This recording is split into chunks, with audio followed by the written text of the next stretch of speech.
Thank you very much. I'm going to be presenting on the Canada Naturalistic Driving Study, and feel free to ask me questions as we go through this.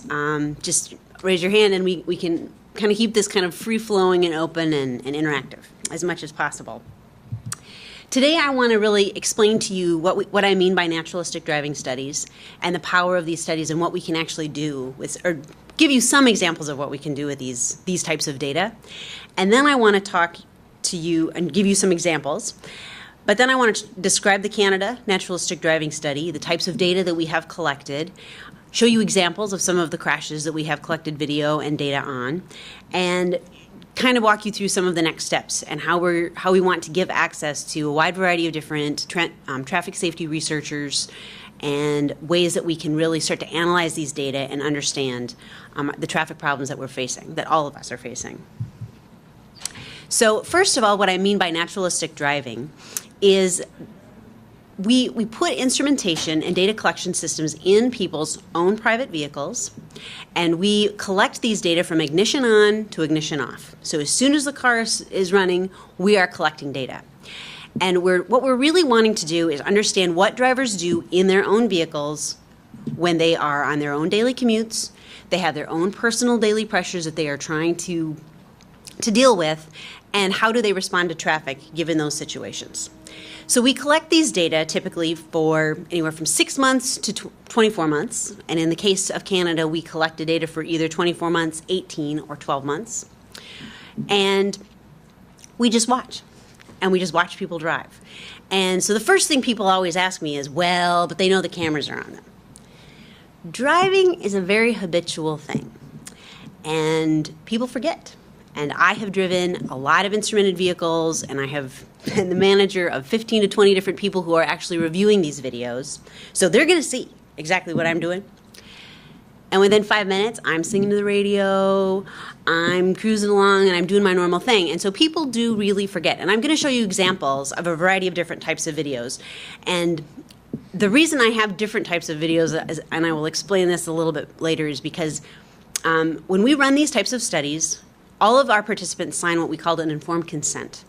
And when they sign this informed consent, they agree to a variety of things. And so some of these earlier studies that I'm going to show you examples of, those participants agreed to allow me to show this type of video in research settings like this.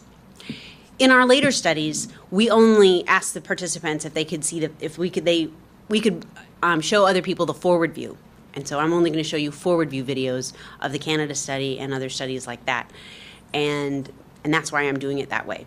However, please note that when we're coding the data and when we're looking at the data for Canada and others, we have access to a wide variety of different videos. And so because of these older studies, I'll be able to show you examples of that. So what do we mean by naturalistic? So this naturalistic data, we collect data on video, different camera views. So we have the video of the forward view as well as the driver's face and out the rear and out the side. So we really see what the drivers are seeing on the roadway. So we have this continuous video, but we also have data acquisition systems that collect driving performance data. And what this does is it gives us really detailed information on those seconds leading up to crashes and what we call near crashes. It also gives us much greater external validity than any simulator study or a test track study where drivers are just, when we bring people into a simulator and say, okay, drive this scenario that you've never seen, and we want you to do this extra task while you're doing it. That allows us to really see some part task information, but it doesn't allow us to see what people actually do in their real world. And this also provides a way to collect very, very precise driving performance data, very precise driver behavior data, but then we also have all of these drivers perform questionnaires and fill out questionnaires, and so we have a lot of background information on these drivers too. So this really provides a very, very rich data set for a wide variety of different analyses. So I'm just going to present some results from one of our early teenage driving studies. So at the Virginia Tech Transportation Institute, I'm the lead for the Teen Risk and Injury Prevention Group. I study how teenagers learn to drive. In Virginia, teenagers at the age of 16 and a quarter can drive independently. And so the first study that I'm going to talk about is the Naturalistic Teenage Driving Study.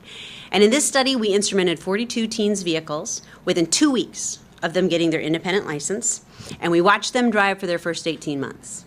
And we learned a lot. I have since then conducted a study on supervised practice driving study where we also recorded parents teaching their teens to drive during their learner's permit. So we listened to the parents teach their teens to drive during their first 9 months of the learner's permit, and then watch those teens drive over the last 12 months. And I'm in the middle of analyzing that. Again, fascinating. And the driver coach study, we provided feedback to teens, and that also is fascinating. But for the 42 teens we instrumented within 2 weeks of them getting their independent license, we wanted to recruit teens who the parents said that they would share the family vehicle, and then another half who the parents said they would be driving their own vehicle, basically. If any of you have teenagers or you've gone through this process before, once your teen starts to drive, the world changes as a family. And so really, when it came down to it, most of these teens actually had primary ownership of a vehicle. So in the end, about 25 of those teens had their own vehicle and 17 shared with their family. And we collected video snapshots, driving performance data, and questionnaire data on all 42 of these teens for the first 18 months. So here's an example of one of these videos, and this is, I don't have a cursor. So the top right hand here, this is our forward view, this is over the shoulder, and this is out the rear. And I'm going to go ahead and play this. This goes very quick. She's going to take this 90-degree corner at 35 miles per hour. And then she overcorrects, and then she comes back, and she goes in the grass. Okay, I'm going to play that one more time. So again, 35 miles an hour, she goes around the corner. There's a car coming at her, and then she takes the grass. There's also a mail truck in her lane stopped. After this, she follows the mail truck for about 10 minutes as it stops and doesn't pass. And then when she finally gets up enough courage to pass, she gets out, and there's a very wide shoulder in the road, so she pulls over in the shoulder. She gets out and looks for evidence of this particular incident, which there is none. And then she gets back in the car and she presses our incident button, which turns on an audio channel for 30 seconds. And she tells us, I took that corner too fast, I overcorrected, and then I went in the grass to avoid the mail truck. Textbook description of exactly what she did wrong. I was very impressed. So she knew what she had done, and she was really shaken up by it. But we looked at a wide variety of different road segments, snippets of time when these teens were driving, where we knew what the speed limit was.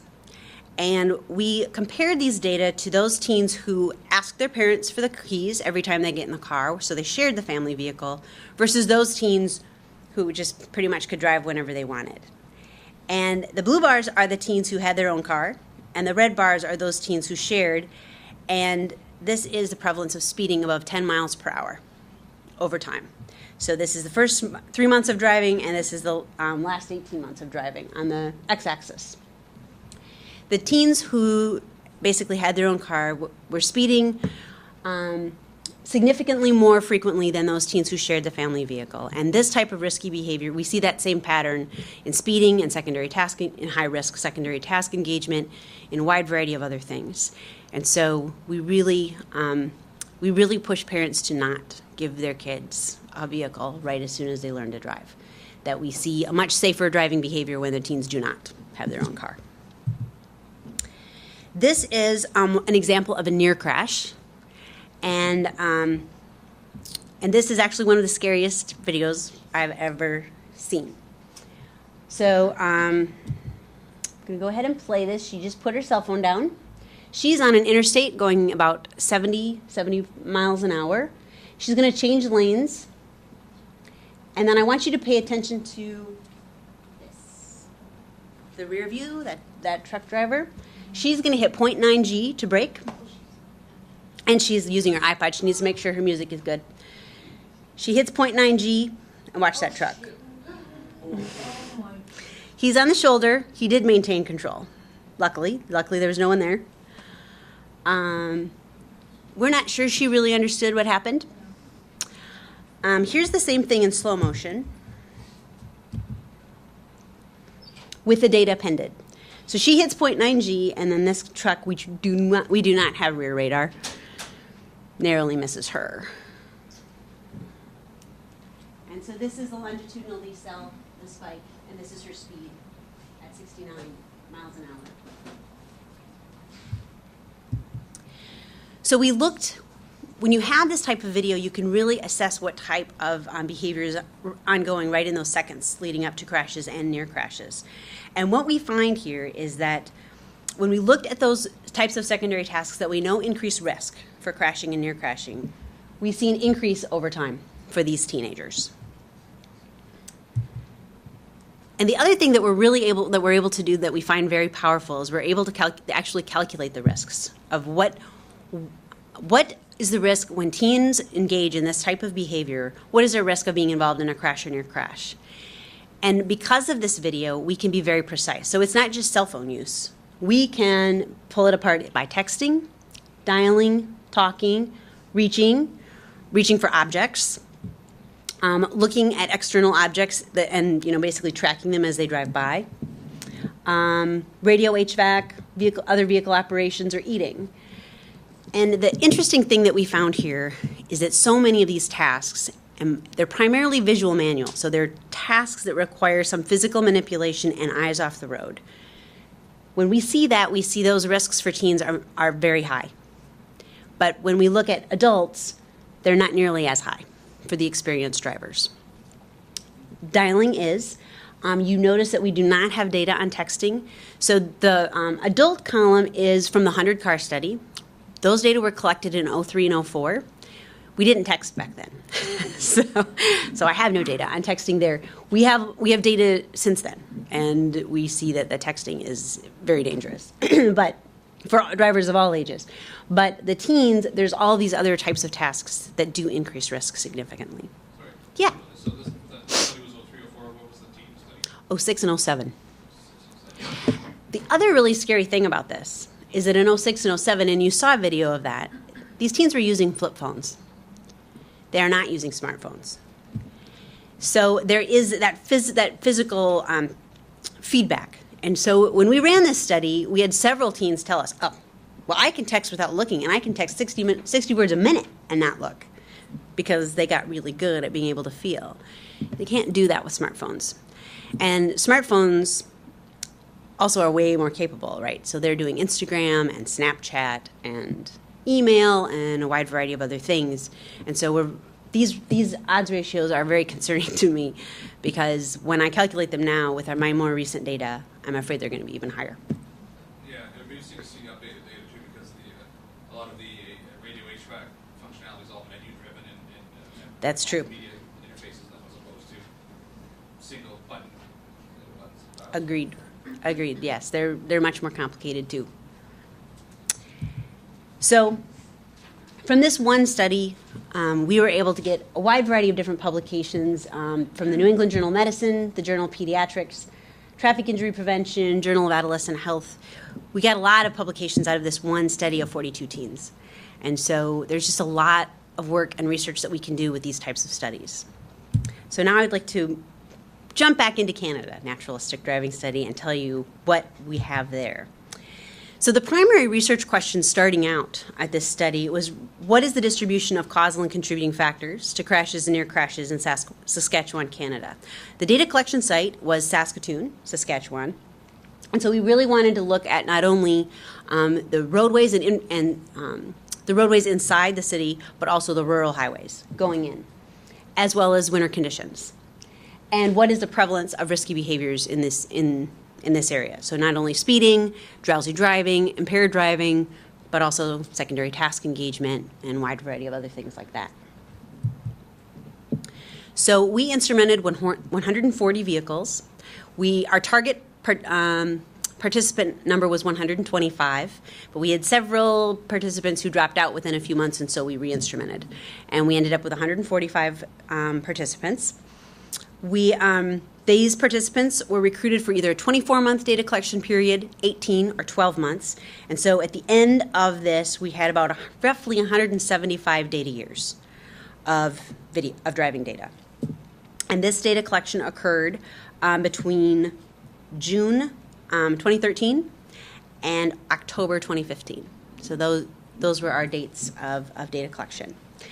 Saskatchewan Government Insurance was super helpful. Thank you, Kui, for helping us to recruit these participants. So they actually sent letters to participants to target our populations of interest. And so we wanted drivers in various age groups. So we were really targeting 18 to 25-year-olds and drivers over age 65, both within the city, so to get commuters within the city, but also some participants outside of the city that were commuting into Saskatoon. So we got almost all of our participation through them. And these participants were paid $450 per year for their participation. And they also received $20 gas gift cards, if they came in and allowed us to download the data. So that was very helpful as well. The top table is what our target was, and the bottom table is what we ended up with. And so we were pretty good. The higher mileage commuters were a little bit more difficult for us to recruit, but we were able to get a pretty good sampling of drivers aged 18 to 25 and aged 66. And I will show you a pie chart of this a little bit later. The data acquisition system that we used was developed at the Virginia Tech Transportation Institute, and it was also the very same data acquisition system that was used in what we call the sister study to this, which is the Strategic Highway Research Program's Naturalistic Driving study in the U.S. In that study in the U.S., we had over 3,000 participants and 6 data collection sites. This was basically another data collection site on some levels, and so we use this exact same data acquisition systems so that data could be compared across the U.S. and Canada. So we had multiple videos. We had four channels of video, I believe. Driver's face, very similar to what you saw before. 3-axis accelerometers. We had GPS. We have forward radar. Using the cell phone, we were able to track these vehicles and get snippets of video and driving performance data to make sure that the data acquisition systems were working properly, as well as push software updates and a wide variety of other things like that. We have a passive alcohol sensor, which we have done some initial testing on with the Sharp 2 data, and it's better than we had hoped, so that's really good. It's passive. We can't tell if the driver has been drinking alcohol if there's passengers present. But in 60% of all of our trips, there's only one person in the car. So it's pretty good. We do have the incident push button. So if the driver believes their safety has been compromised in any way, they can press that button and explain to us what happened. We tapped into the vehicle network, so we get accelerator and brake pedal activation, ABS. And in some of the higher vehicles, we have gear position, steering wheel angle, airbag deployment, seatbelt information, and we get speed also that way. So we have redundant speed variables in both GPS and the vehicle network. This is what it looks like, or this is where all of the units were located within the vehicle, and this is probably a little bit better example. So the main unit itself is about the size of a textbook. It's about this big, and it sits in the back package shelf or in the trunk. There's a head unit right here that sits behind the rear view mirror, and that houses the accelerometers, the forward-looking camera, and the driver's face camera. And then the radar is right there, and it fits right behind the license plates. This is what the camera's views look like. We have a color forward camera now, which is really helpful, and driver's face, and then we have basically this space right here to see what the drivers are doing with their hands, and then the rear view. And then we also collect a cabin still image that's blurry to protect the identity of anyone in that vehicle. But what we want to know is how many people are in the car. And so we collect that once every 10 minutes that the vehicle is in motion. So for Canada, the status of the study is that our data collection is complete, as I've already told you. We have been in the process of coding all of the data, and so the crashes and near crashes and baselines have been processed. We have identified all the crashes and coded them. We've coded all of our baseline control segments as well. We have completed the eye glance coding, and by that I mean We do it manually. So we look at the driver's face and we code frame by frame where the drivers are looking for full 20 seconds before the crashes and near crashes and through them, and then 20 seconds for baseline. And that is still in process for the baseline control segments. And we are also working on preparing the data for a data sharing website. And that is one of the bigger things that I want to talk about with you folks. But here I'm going to give you some examples of what we found. So in this particular case, I'm only going to be able to show the forward view. But it's a lovely colored forward view. And in this particular case, this is a young college student, 19. It's about 3 o'clock in the morning, and he is on one of the highways going around the city of Saskatoon. It is icy, and he's just put his cell phone down. Yes, so he slipped off the roadway, and his vehicle was totaled in this particular crash. Here is, this is an intersection collision. So the green lights, and this car decides to go.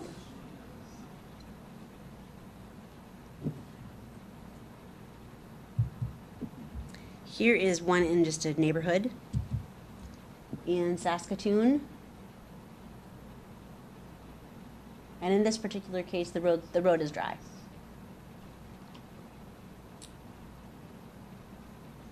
So see the stop sign? Our driver stops. There's a pedestrian. Everything's fine, and then it's not.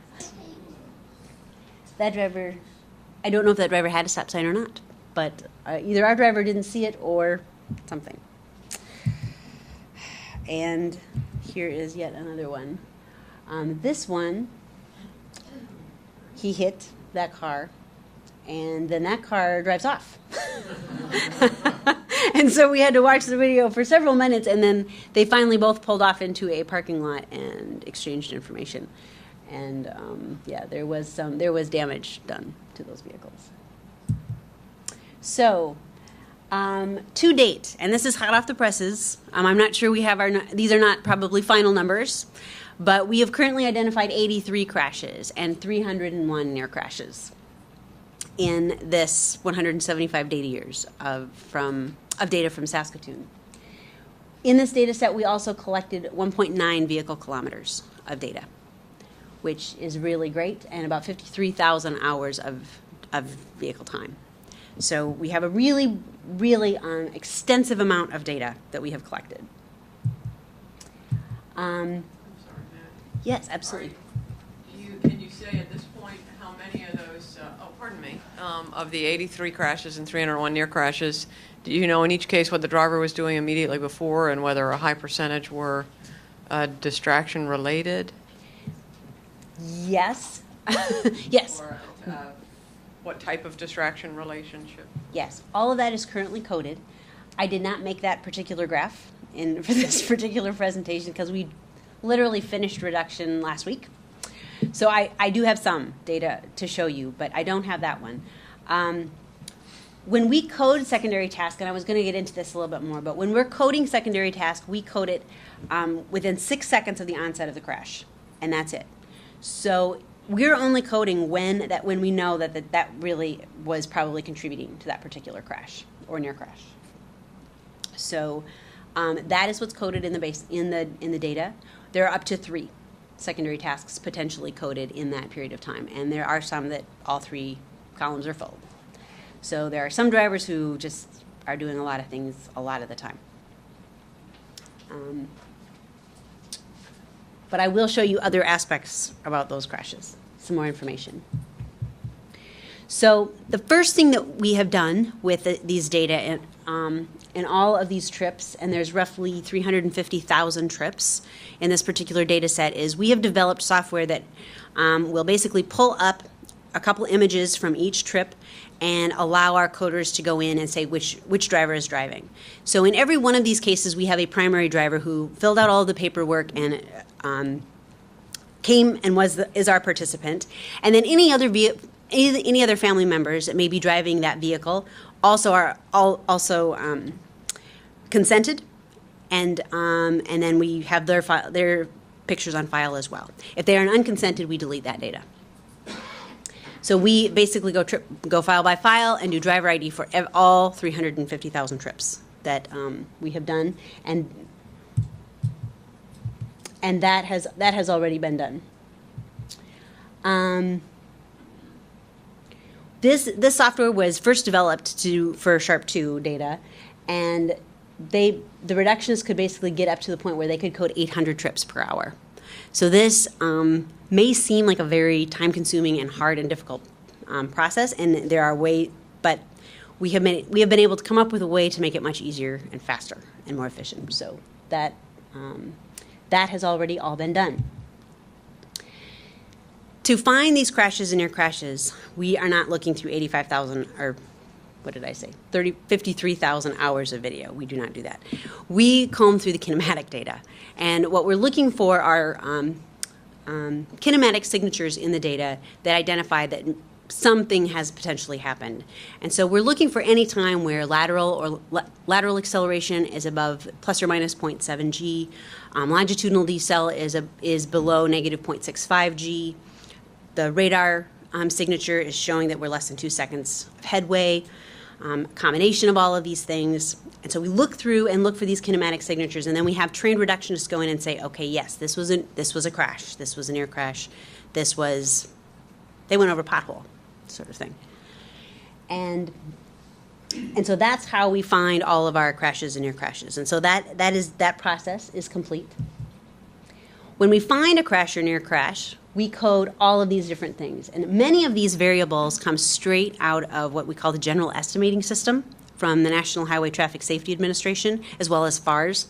So I don't know if you are familiar with those crash databases, but there is a sequence of events, there's a sequence of variables that basically describe the sequence of events of that particular crash. And we use the same variables that came from those crash databases. So that includes the pre-incident maneuver, the incident type, the precipitating factor, and any contributing factors. And that's where the secondary task engagement, speeding, fatigue, impairment, and those sorts of things occur.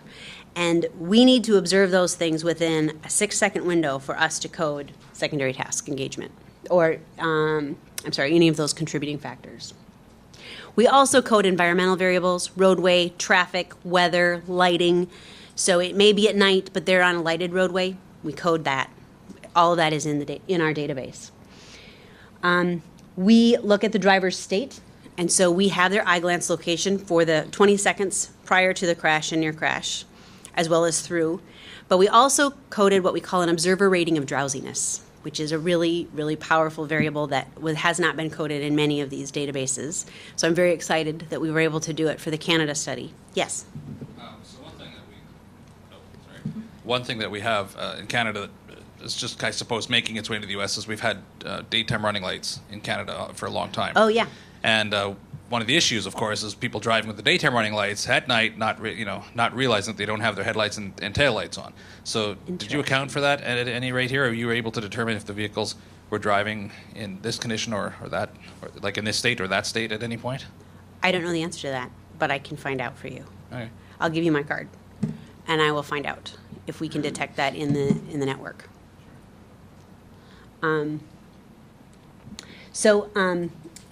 Getting back to the driver's state, so observer rating of drowsiness is a way to rate how drowsy drivers are. It's a scale from 1 to 100, and it basically pings people anywhere from they're wide awake and alert to they're moderately drowsy where they're yawning and they're starting to get a little fidgety and they're rubbing their hair a lot to their muscles are completely slack in their face. They're not moving anymore. They're only staring straight ahead. And then the eyelids start to droop. And we start to see microsleeps. And we start to see other things like that. And so the ORD rating gives us a scale of that, which is a really powerful measure for drowsiness. We also do some fault assignment as well. And for the baseline variables, so the baseline variables are these control segments. And these, while our reductionists, we currently have about 80 part-time student and wage employees on staff to do this. They all work 20 hours a week, part-time. They have to take a 10-minute break every hour because it's very tedious and very boring. And coding on the control segments are probably one of the most boring things they do because driving is mostly boring. There's not a lot going on most of the time. And so we randomly select. We've randomly selected, I think on the order of 5,000 of these control segments, stratified by hours traveled. So the drivers who have driven more, we have more of their baseline segments than other drivers who haven't driven as much. And then we code what type of roadway and traffic were they in, what weather and lighting, what was their driver's state. We have all their iGlance data coded, their observer ratings of drowsiness, and any of their secondary tasks as well. So any secondary task, any fatigue, any other impairment that we may suspect, any of those types of things are also coded for those control segments. And that's how we do our calculation of risk, is we observe the frequency of those types of behaviors in our crashes and near crashes, and then how prevalent is it. The other thing that this baseline segment does give us is prevalence. So how frequently are these types of behaviors occurring in this population? So here are some preliminary results. These are the types of vehicles that that were instrumented in this study. Most of them are cars, so that's the big blue section. There are a pretty good percentage of pickup trucks. And then SUV crossover type vehicles is another good chunk. And then not very many vans and minivans, which I found interesting. These are the ages of our drivers. And so 18 to 20 and 21 to 24 make up the first two pieces of the pie. So really our younger drivers and our older drivers, excuse me, right here, this is 55 plus.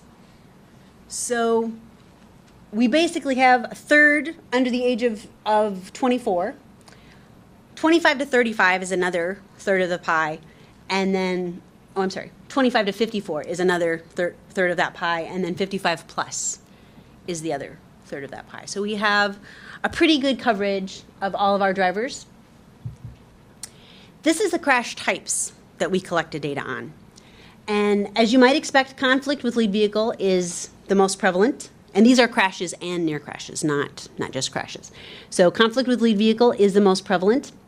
I combined our intersection crashes right here.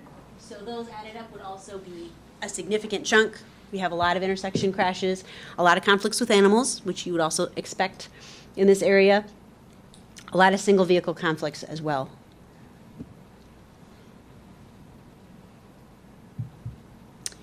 And because of some of the examples that I showed you as I was watching many of these crashes that had been coded already, I broke this out by crashes and near crashes because I found this to be quite fascinating given Saskatoon and the geographic location that it is.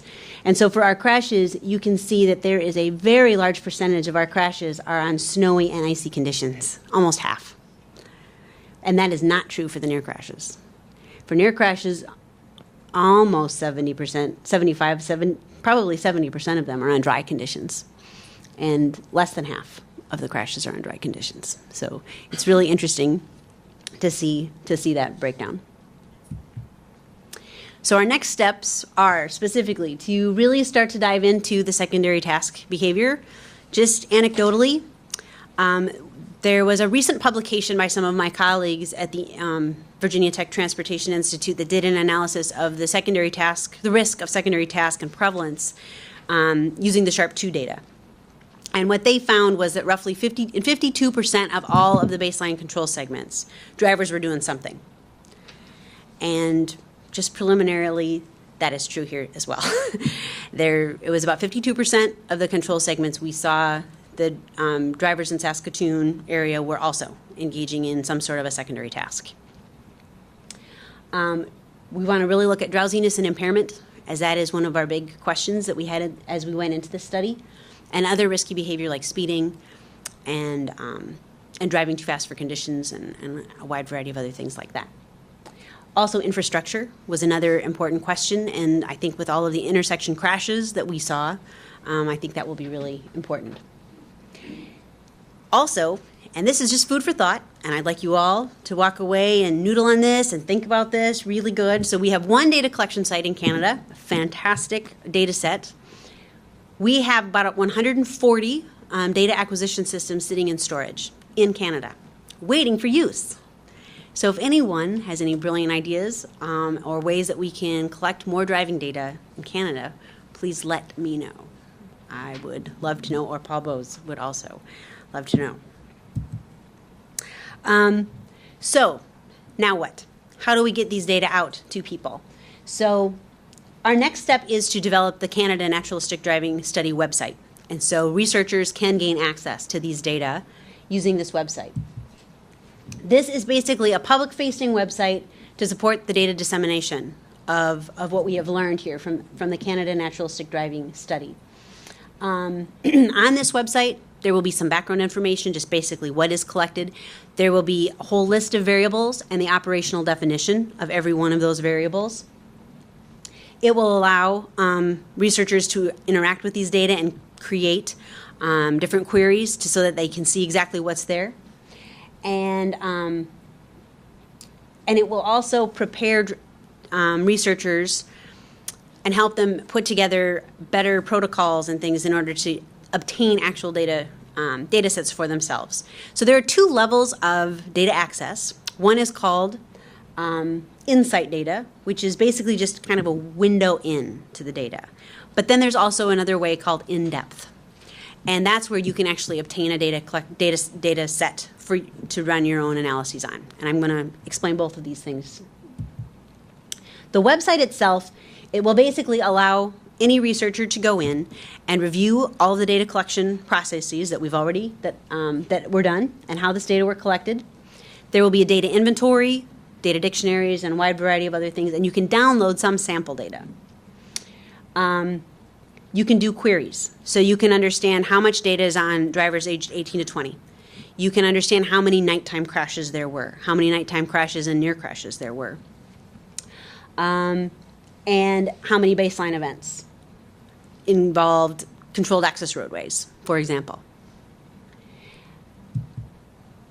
This is what the SHARP2 website looks like. So SHARP2 has already done this. This is already available to qualified researchers.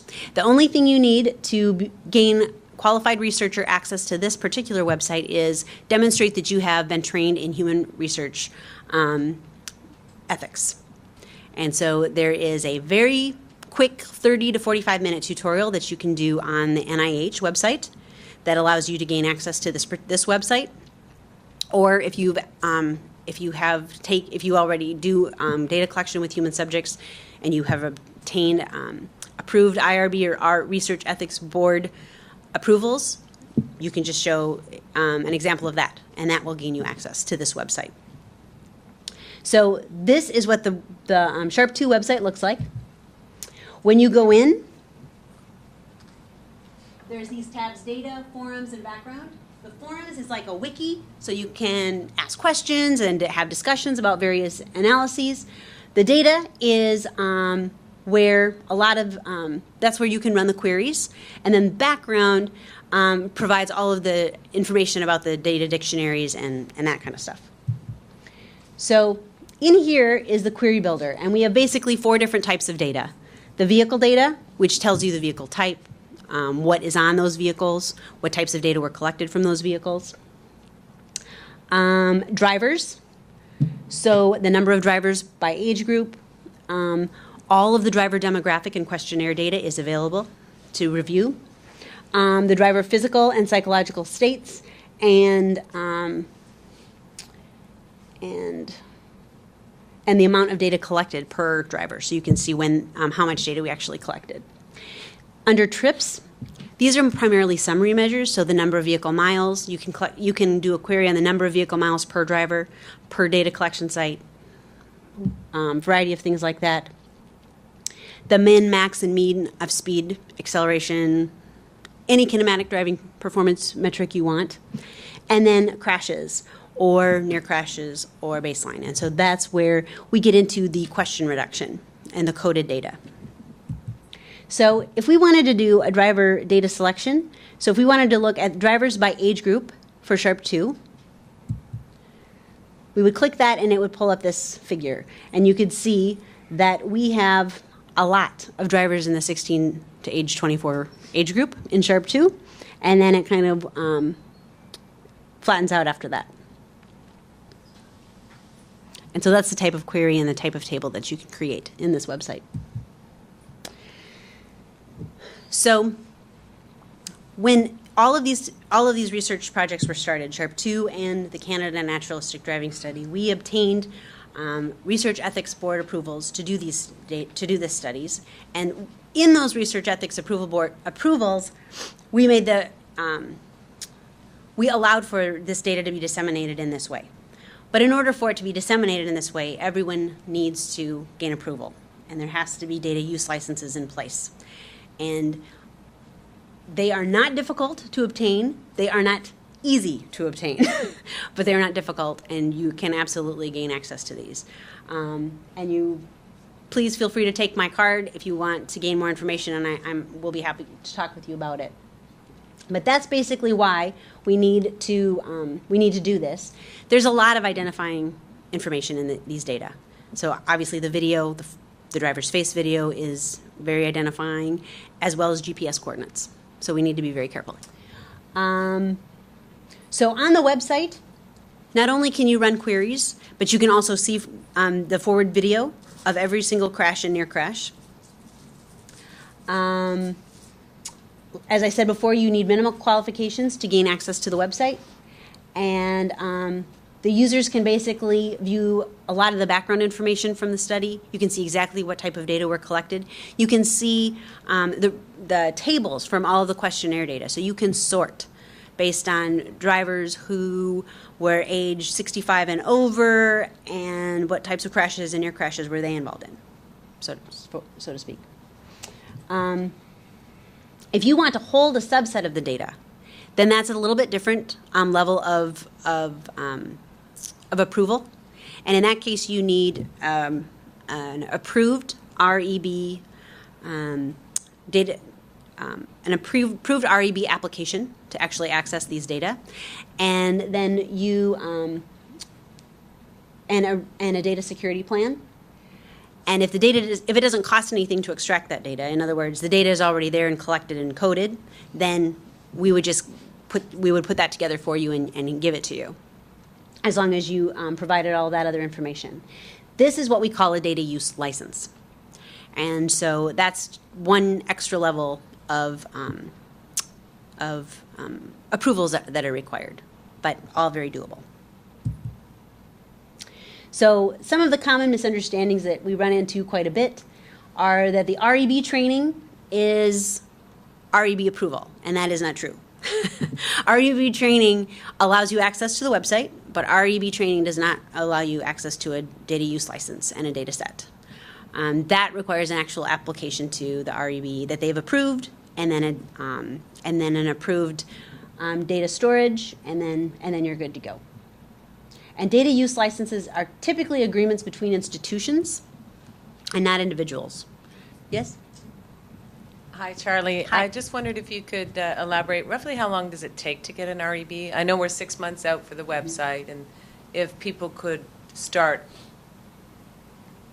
being approved through an REB, Yeah. what's the natural time frame, Jen? So this is what is called a data mining type of activity, and because the data are already collected, you are not informing participants of anything that they haven't already been informed of. These are typically what are called expedited reviews, and so at Virginia Tech, I can get one of these approved in 24 hours. If your REB has never seen this before, it may take a couple more days. But once the website is up and they can explore it and see what's there, then you will be in good shape. Also, when you apply for these, there's quite a bit of boilerplate information that we can help you with. So, as part of this study, we also instrumented 25 trucks. There are 25 participants, 3 teams, 2 females, 5 trucks with a long route. So they went from They went from Toronto to Vancouver. I mean, they went all the way across country. There also were 2 to 3 double trailer drivers as well. We only know about 2 minor crashes to date. Currently, we only have the driver ID for every trip, and that's all that we've been able to code on the trucks so far. But in this data collection process, we also collected questionnaires and assessments. We collected driver logs, as well as their abstracts for the time that they were involved in our study. There is similar DAS, so all the kinematic and driving performance and video data are on these trucks as well. And we collected data for 12 months on each of these trucks. So that data is coming, and it will hopefully be available on a website as well. I don't know when, but hopefully within a year or so. It should be just in lockstep right behind the light vehicle study. Okay, now I'm done. Thank you very much.